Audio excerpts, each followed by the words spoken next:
dalam diri kita ada 4 kekuatan yang maha hebat, super hebat. Kita bicara 4 kekuatan ini.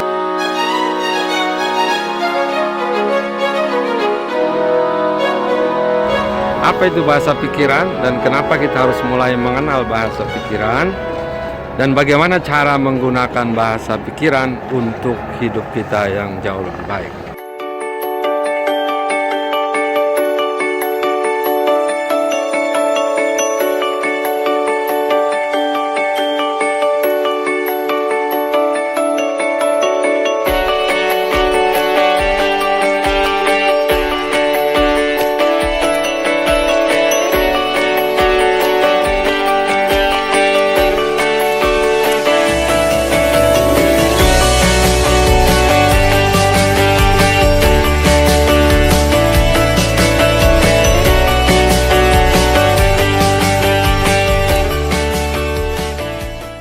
Apa kabar teman-teman sekalian?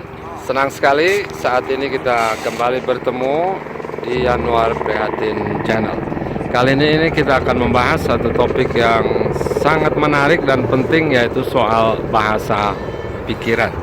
Apa itu bahasa pikiran dan kenapa kita harus mulai mengenal bahasa pikiran, dan bagaimana cara menggunakan bahasa pikiran untuk hidup kita yang jauh lebih baik, untuk masa depan yang jauh lebih sukses. Nah, teman-teman, pernahkah kita membayangkan bahwa dalam hidup keseharian kita, pikiranlah yang pertama kali mengendalikan diri kita?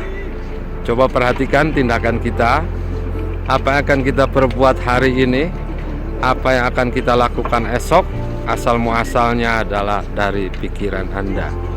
Bahkan apa yang akan Anda putuskan juga asal muasalnya dimulai dari pikiran. Coba pernahkah Anda membayangkan ketika pikiran kita berisi hal-hal yang buruk, hal-hal yang sedih, hal-hal yang negatif, hal-hal yang kurang menyenangkan, maka seluruh yang ada pada diri kita ikut terpengaruh. Misalnya, jika Anda pikirannya berisi kesedihan, maka perasaan Anda akan ikut terpengaruh. Hati Anda akan ikut terpengaruh, ucapan Anda, sikap, bahkan tindakan juga akan berpengaruh. Coba sekarang bayangkan jika tindakan itu diulang-ulang, maka dia akan berubah menjadi habit atau kebiasaan. Nah, jika kebiasaan itu dipertahankan terus-menerus, maka dia akan berubah menjadi watak dan karakter. Jika watak dan karakter itu terus-menerus dipertahankan, maka dia akan mempengaruhi nasib kita. Nah, kalau sudah ngomong soal nasib, berarti kita bicara soal masa depan kita, dan itu dimulai dari pikiran. Nah, pertanyaannya sekarang, apa sih bahasa pikiran itu? Nah, teman-teman yang saya hormati, yang saya banggakan, yang saya cintai, apa itu bahasa pikiran? Nah, teman-teman, bahasa pikiran itu namanya gambar, namanya image. Ini beda misalnya dengan bahasa ucapan. Bahasa ucapan itu namanya kata-kata. Bahasa hati misalnya itu namanya vibrasi atau getaran. Tapi kalau pikiran, nama bahasanya adalah gambar atau image. Saya ambil contoh, segala hal yang diserap, informasi apapun yang diserap oleh pikiran, itu akan diserapnya dalam bentuk gambar atau image.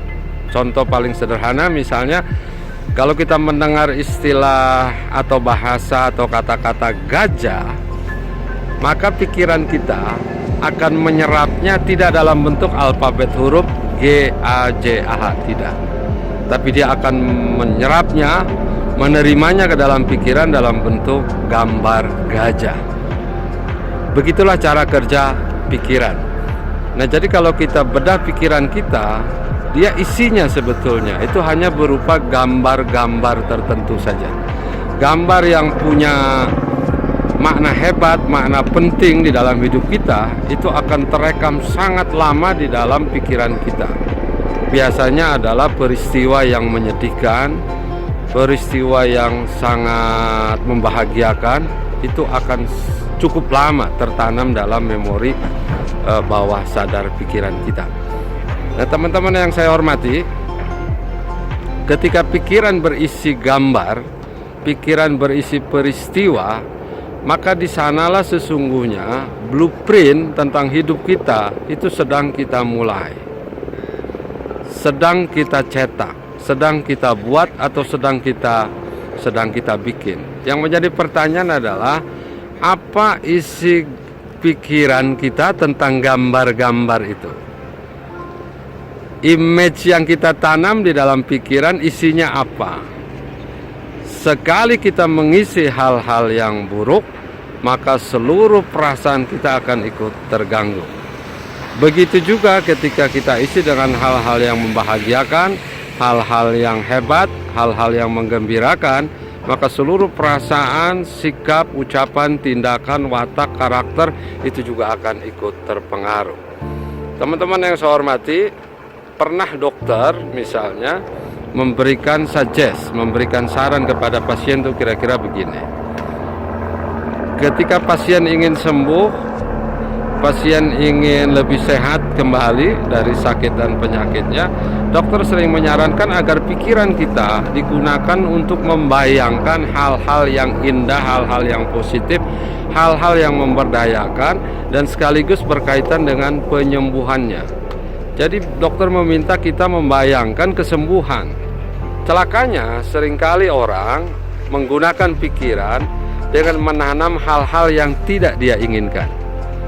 Jadi contoh, ketika sakit, yang dibayangkan bukan kesembuhannya, tapi deritanya, soal sakitnya, soal hal-hal buruk yang berkaitan dengan sakitnya. Apa yang terjadi? Yang terjadi adalah batin kita akan ikut menderita, makin menderita. Hati kita, perasaan kita bahkan menjadi tidak tenang ketika kita masukkan hal-hal yang kurang baik atau kurang bagus. Nah, teman-teman, ketika kita tahu cara menggunakan pikiran ini, maka sekarang pilihannya jelas.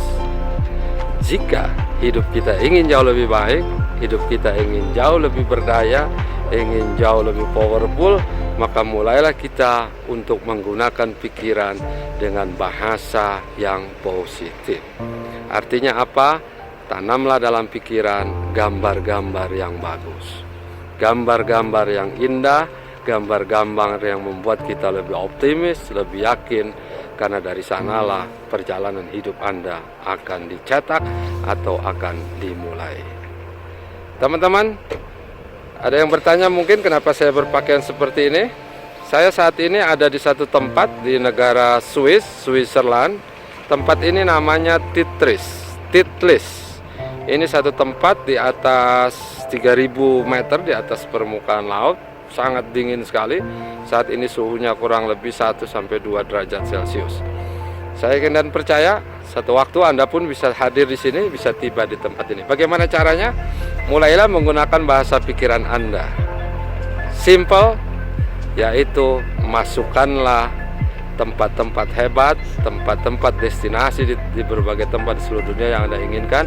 Masukkan ke dalam memori bawah sadar Anda, masukkan ke dalam pikiran Anda dengan bahasa gambar, bahasa image sebagaimana Anda inginkan. Tanam terus menerus sehingga pikiran mulai mengenali apa yang Anda maksud. Percayalah, jika pikiran bawah sadar Anda sudah mengenali apa yang Anda maksud, maka pikiran akan bekerja menurut caranya sendiri. Ingin bukti? Kerjakan, lakukan, dan buktikan sendiri. Saya Yanuar Prihatin, salam sukses untuk Anda semua.